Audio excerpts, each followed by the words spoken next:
Республиканский турнир по настольному теннису на Кубок города стартовал в Нерюнгри. На традиционные соревнования съехались спортсмены из Алдана, Мигино-Кангаласского улуса, Амурской области и, конечно же, Нерюнгринского района.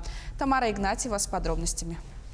В этом году было заявлено рекордное количество участников – около 100 спортсменов.